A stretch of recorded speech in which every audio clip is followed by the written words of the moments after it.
floor is yours. Okay, thank you very much, Alan. The first thing I'd like to do is to reassure you all about America. It's said about the American political system, it was designed by geniuses so that it could be run by idiots. And, never has that perhaps been more apt than what we see today when you have candidates mistaking Hamas for hummus and things like that. If we look at the presidential debate, what I want to do is talk a little bit about the candidates and where they're going, but then I want to frame it within how the debate about foreign policy in America, which is coming to light in the presidential debates, how that affects US-Israeli relations, how America looks at Israel. And I'll contrast that a little bit with how Britain looks at Israel, so you get a sense of it. And some of it will be taken from my book, which was published this year by Cambridge University Press and is available on Amazon. Okay, so if we look at the two parties, if we start with the Democrats, because it's much easier, there's really only two people in the race. One is Hillary Clinton and the other is Bernie Sanders. What you see is Bernie Sanders representing a large part of the base of the Democratic Party. And the base of the Democratic Party is more to the left than the American public on everything. So what you see is that the Democrats were in favor of the Iran deal. The majority of the American public were not. And actually on this, a majority of American Jews were in favor or evenly balanced on the Iran deal. So Jews were more favorable to the Iran deal. Jews are the most liberal element, liberal in American parlance is left, yes, than non-Jews in America. So Sanders plays to the base, and he's mainly concerned with domestic change in America, that Wall Street is too powerful. Special interests are too powerful. And Hillary is really the foreign policy expert. And the debate there is between Bernie Sanders, who takes a less interventionist, less internationalist approach, and is less assertive, less willing to promote and push American leadership and American power and American military intervention. So, for example, he's not interested in toppling Assad. He's not interested in no-fly zones in Syria, which is one idea that's currently doing the rounds to protect civilians from Russian bombings and also to prevent refugees leaving and things like that. Hillary's in favor of a much more assertive approach to Russia, a much more assertive approach vis-a-vis Assad. And this isn't just what she said. This is what WikiLeaks showed that she promoted while she was Secretary of State. And she's in favor of no-fly zones. She's in favor of American leadership. And she is more centrist on domestic politics. And so she can reach out better in terms of her positions to the average American voter in the middle of the map than Bernie Sanders. But she's not... She has a sort of Blair problem with the base of the Democratic Party. It's difficult to say who will win, but that is the debate that Democrats have to decide. Sanders is closer to Obama in his don't do stupid stuff approach to foreign policy. Don't get involved. If you can stay out of it, stay out of it. If you can accommodate. Hillary is more interventionist, internationalist, and assertive. What about the Republicans? So the Republicans, there are many more contenders, but you've got Trump, Carson, and Cruz in one corner, and you've got Rubio, Bush, Christie, and Lindsey Graham in the other corner. What do I mean by that? Those are Trump, Cruz, and Carson. Probably one of them will be remaining of those candidates who will play off against one of Rubio, Bush, Christie, and Lindsey Graham. And they represent two different approaches. One I'd say is nationalist, which is Trump, Cruz, and Carson, and the other is internationalist. Okay, they're all conservative. but one is internationalist and one is nationalist on foreign policy. If you had to push me, I'd say that Ted Cruz will be the one to come out and actually Trump won't.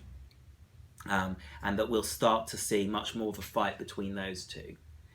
And on the other side, I think that Rubio is the most likely candidate, and that's because the Republicans' base is white Southern evangelicals. Something like 75 to 80% of self-identifying Republicans are from the South, and they're white and they're evangelical. And to win a presidential election, they need to reach beyond that. And Rubio speaks Spanish, and Hispanics are the largest ethnic minority, and they're growing. And many of them serve in the armed forces, and people who served in the armed forces tend to be more Republican. So they have a chance there. So I would say that Rubio would be the guy to watch, but who knows exactly how it will play out. What's the difference between the nationalists and the internationalists? It kind of mirrors what's in the Democrats, in that the nationalists are basically saying, look, all the Republicans think the Iran deal is disastrous. Okay, they're all much more willing to use force than the Democrats. They're all willing to bomb Iran to stop it go nuclear. They're all willing to intervene where they perceive America's national security interests are directly threatened. Right? The difference is that the internationalists say, we need to work as American leadership of the world. We need to be the leader. We need to be in Syria. We need to be pushing back Assad. We need to be pushing back the Russians. We need to be pushing back ISIS. Some of them say boots on the ground, some of them don't. It's just a difference of degree. But America needs to lead. America needs to be assertive. America needs to be involved and leading and working with other countries and international institutions. If those institutions don't like what we do it anyway. We're conservatives, we're not liberals, right? But we need to be there. Whereas Ted Cruz says, let the Russians do what they want, right? Let them sort it out, right? I'm very sorry for the civilians in Syria, but it's not our problem. Iran's our problem, right? So we need to bomb it. And the Republican public leans more in the nationalist direction. But the more that they see a direct threat to America coming from the Middle East, so every time a bomb goes off in Paris, right, or someone in America, we saw that incident, the terrorist attack inspired by ISIS, that will make those people who are more nationalist than the Republicans think in terms of America needs to get more involved over there. Nobody is a Bush spread democracy, rebuild country state building. That's completely discredited. But that's the debate on both sides. So where does Israel fit in to all of this? Well,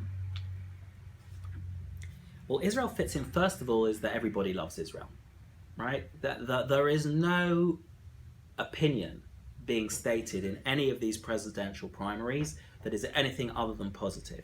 It's less of an issue. The Democrats are not talking about it much, but the Republicans, every Republican candidate is trying to show that he is the most pro-Israel candidate. What's going on then? Well, it reflects basically not the power of a pro-Israel lobby. What it reflects is the fact that Israel's incredibly popular among Americans. 75% of Americans have a favorable view of Israel. Okay, about 20 to 25 maximum percent of Europeans have a favorable view of Israel. Right? In the last 15 years, Republicans and Democrats have become more sympathetic to Israel over the Palestinians. The most asked question in polling in America is, are you more sympathetic to Israel or Palestinians? Americans have become more sympathetic to Israel. Now, Republicans have become hugely more sympathetic to Israel. They're basically, it's 75, 80%. It's ridiculous numbers, right? But the Democrats have gone up as well. And even young Democrats over the last 15 years, their answers on that question are stable. They have not become less sympathetic to Israel, okay? When you ask a sympathy question. And that's to do with American identity and to do with what's going on in the Middle East. In shorthand, 9/11, ISIS, Iran, While, as we'll see, Republicans and Democrats disagree about policy, they don't disagree about who the good guys and who the bad guys are, and the threat. Republicans are much more sensitive to the threat from radical Islam and much more sensitive to the threat from Iran, and their feelings on this have doubled in intensity in the last 15 years, right? They've gone from being a narrow gap to a huge gap between Republicans and Democrats on how hawkish you should be and how much of a threat. But it's not that the Democrats see Islamic radicalism as less of a threat than they do. They do see it as more, right, than they did. It's just that Republicans hugely see it as more. So the gap in 2002 was maybe 11 percentage points on radical Islam. It's now double the difference between Republicans and Democrats. But Democrats have moved in the same direction, but they're in a different place. But for Americans, there's two reasons why they are so sympathetic to Israel, which don't really apply to the rest of the world. And that is because Americans identify with Israel, because there are two parts to American identity. One is that America was founded by Puritan Protestants, and they believed that to get close to God, you didn't need the Pope, you needed to read the Bible, and that meant you needed to learn Hebrew, and that meant Harvard and Yale was compulsory reading at Hebrew. Yale has Hebrew on its symbol, so does Dartmouth, so does Columbia on its seal. And the president of Yale, just after the Revolutionary War, gave his commencement speech in Hebrew. Okay, so Americans, including people who are not religious and not evangelical, that part of religion has seeped into America's national identity, so that Bill Clinton, his first trip to Israel was with his pastor. He has this sense, of Israel, and it's natural that the Jewish people want to return to their homeland. Truman had it, Johnson had it, Reagan had it. None of them particularly religious people, but it's just part of what seems normal to Americans. American non-Jewish Zionism precedes Jewish Zionism in Europe by 50 to 100 years. John Adams, second president of the US, says we need a Jewish state in the 1820s, okay, to resolve the problem of anti-Semitism. So in America, even a third of Catholics who theologically don't believe Israel has any significance believe, like Protestants, that the fact that in the Bible it says that the Jews received the land of Israel from God, that has some significance today to the Jews' right to the land. In other words, it's not religion, it's culture. The other side is that Israel's a democracy, and democracy matters more to American national identity than it does in Europe. In Europe,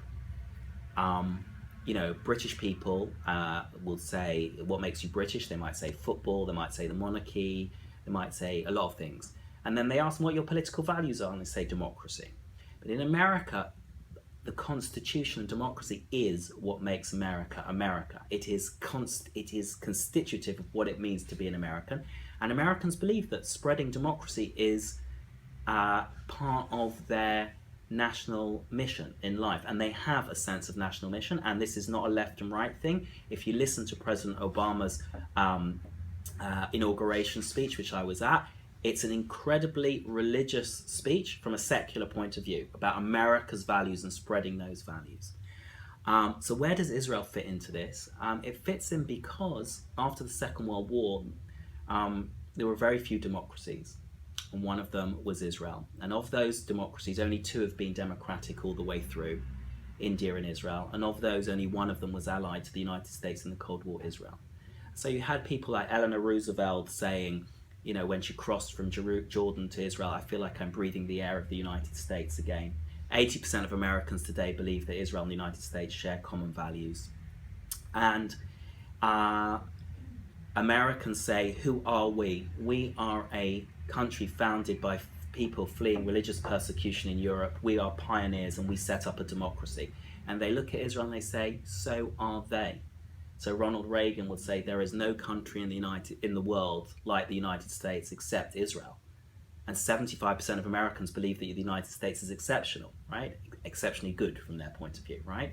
So this is a very powerful thing. So on the one hand, Israel's never been, had more sympathy in the US than now. And those roots are incredibly deep.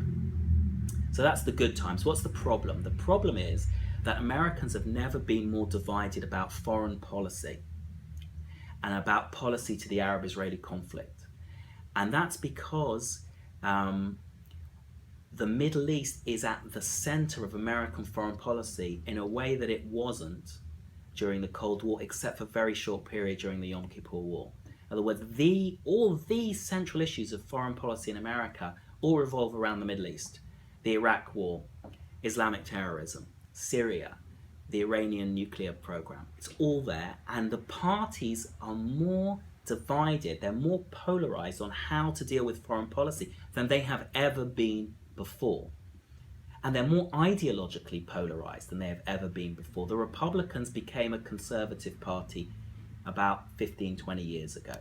They previously there was a liberal wing of Republicans. The Democrats are now becoming a liberal party. When Gore ran in 2000, there were almost as many conservative Democrats as liberal Democrats. Today there are twice as many liberal Democrats as conservative Democrats, and liberals are the largest ideological group, and when they were not previously, moderates were. So the parties have really changed. They're really divided on foreign policy, the base of the parties, and so the number one issue is the Middle East, and Israel fits into that. So what does it mean? It means that among Republicans, there's a tendency to look at it like this. We share common values and common interests with the Israelis. We have common enemies. Israel's in the front line. We need to back Israel.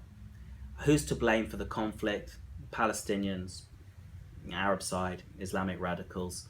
Do we support a two-state solution? We don't know. We're divided. What do we think about settlements? We don't know. We're divided. Okay, that's the base. If we look at Democrats, they say we increasingly strongly support a two-state solution because we believe in diplomacy, we believe in conflict resolution. We are very clearly against settlements. We're divided about who's to blame for the lack of peace. Is it both sides or is it the Palestinians? Very few will just say Israel. We're divided about who should we put the pressure on. Should it be both sides?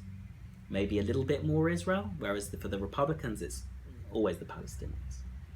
We're divided about how we should respond to the peace process. So the Republicans say, either it's up to Israel, you do what you want, or, okay, we support the peace process, but we lean towards Israel.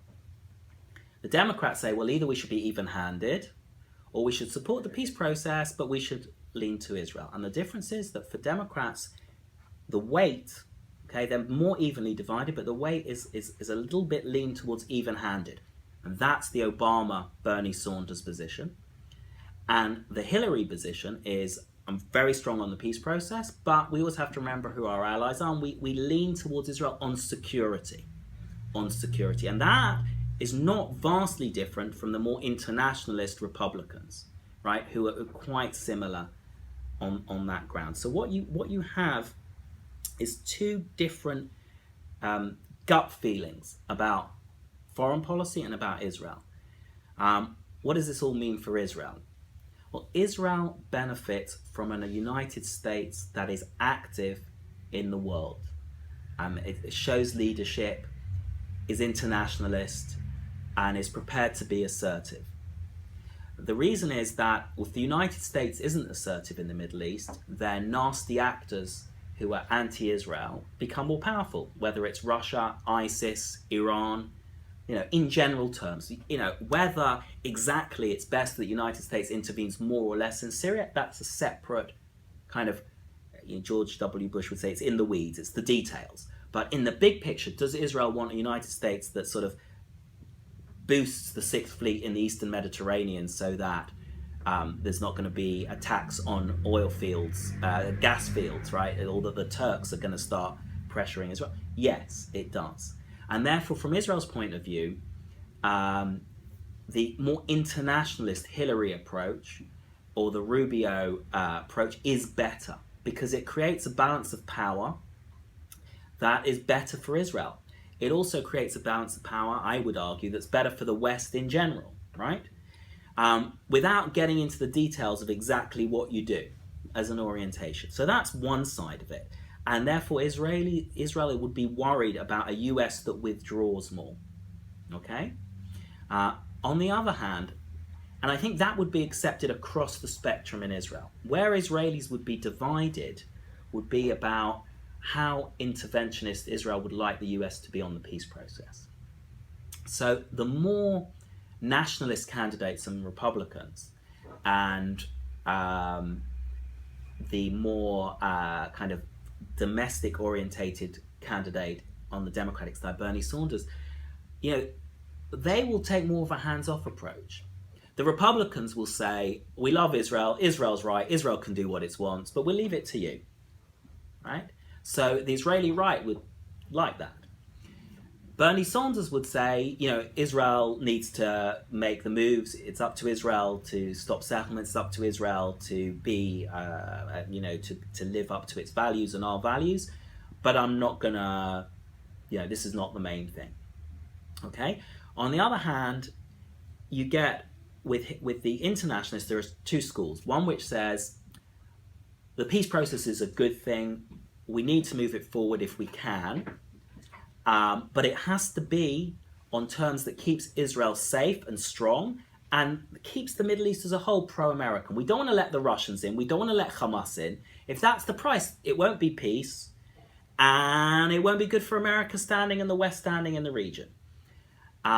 Though that's people who advise on that would be the Dennis Rosses of the world, right? That's their worldview, or the Elliot Abrams of the world on the Republican side. The other view is called, in American parlance, the realists with a small r.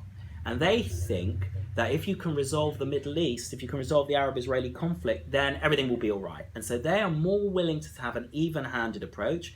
Even-handed in American parlance means pressuring Israel, the focus. And you have people in the past, you'd have Bob Gates, who served in both administrations, who would take that view, or Colin Powell, or sometimes Condoleezza Rice, depending what years, right? That view is in retreat because of ISIS and because of what's going on in other places, but it's very powerfully institutionalized, and it will come back up. And the more a candidate is not driven by foreign policy, so Hillary knows what she thinks. It matters less who her advisors are.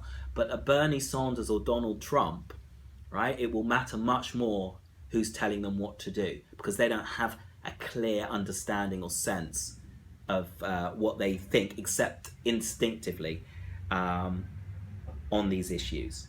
I think the main challenge for Israel is on the Democratic side. And I'll finish with this. And that is that, as